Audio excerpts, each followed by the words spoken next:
make it easier for you to choose to live where you want to live, but I hope you'll come and live in Ohio or stay in North Carolina and not go to New York City. Thanks, Paige. Yes, sir. Do you have something you want to say? No, go Okay. Thank you very much for coming to meet us all, Senator Vance, Of course. and thank you for fitting us within your busy schedule. My name is Brett, and my question for you is, many of my generation are concerned about a possible war with China, and more importantly with that, for us, a possible draft. Sure. And so with rising tensions within the South China Sea, border clashes between India and China, what is the Trump-Vance administration's plan to de-escalate from this rising crisis?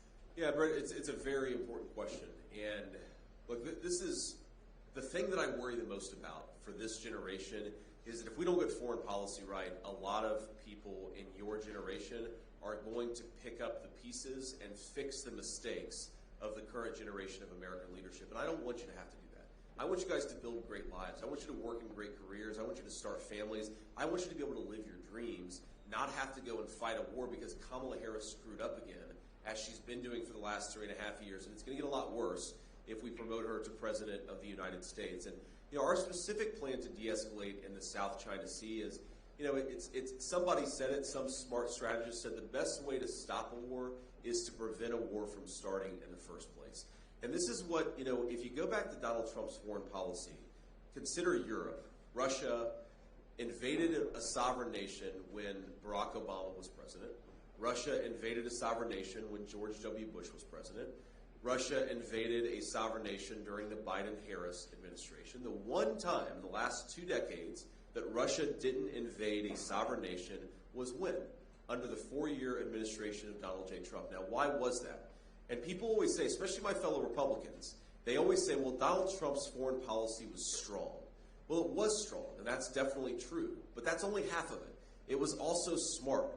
Because even though the media accused him and attacked him for it, he was willing to engage in diplomacy, sometimes even with very bad people, because you can't just talk to the good people when you're engaging in diplomacy. You've got to talk to everybody.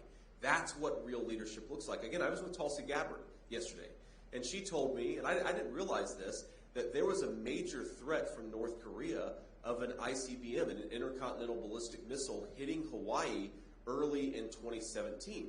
Well, that threat came from North Korea, and what did Donald Trump do? Donald Trump went and talked to the leader of North Korea, even though all of the media said that he shouldn't, and guess how many threats against Hawaii were made after Donald Trump had that sit-down meeting? 0. Because sometimes you can't just be strong, you have to be smart. Specifically in the South China Sea. The solution here to prevent war is to make it as costly as possible for the Chinese to invade Taiwan in the first place. Everyone will tell you that if the Chinese establish territory in Taiwan, if they establish a beachhead in Taiwan, it becomes very hard and a lot of people get killed. So you prevent them from doing that. And the way you prevent them from doing that is to make sure they've got enough weapons to defend themselves. Again, prevention is the best way to stop a war. An ounce of deterrence is worth a lot more than a pound of stupid foreign policy from Kamala Harris. So we've got to do the deterrence, and unfortunately we're just not doing that. Now this is one of the more difficult questions that exists in American foreign policy is because Kamala Harris has been sending so many resources to Ukraine, we actually don't have enough to send to Taiwan. So by approaching the Russia-Ukraine situation in the way that we have, we've actually made it more likely that the Chinese will invade Taiwan, and we need to pursue a foreign policy that makes it less likely, and that's what's going to change when Donald Trump is president. Can I just ask a follow-up? Is it an exaggeration to say that we are bumbling towards World War III? That might include a draft of some people in this room. I don't think that's an exaggeration at all.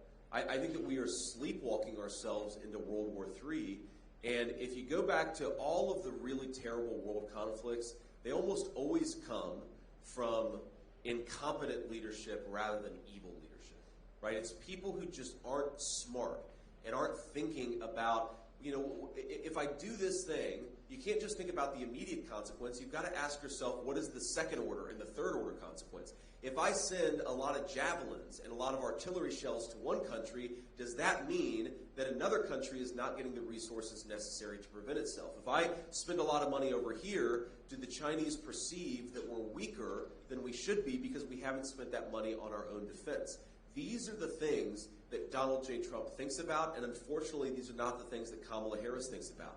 So do I think that we're at the greatest risk of a third world war in my lifetime, Charlie? Absolutely I do. And if there is a third world war, it is the people in this room who are going to be drafted and called upon to fight it. I don't want that. I do not want you guys to have to put on a uniform, not because you're patriotic and volunteer, but because your country forces you to, because Kamala Harris has blundered us into another significant conflict. But the opportunity to stop that and to take the country in a new direction is this election. So get out there and vote for many reasons, but maybe the most important reason to get out there and vote is to prevent World War III.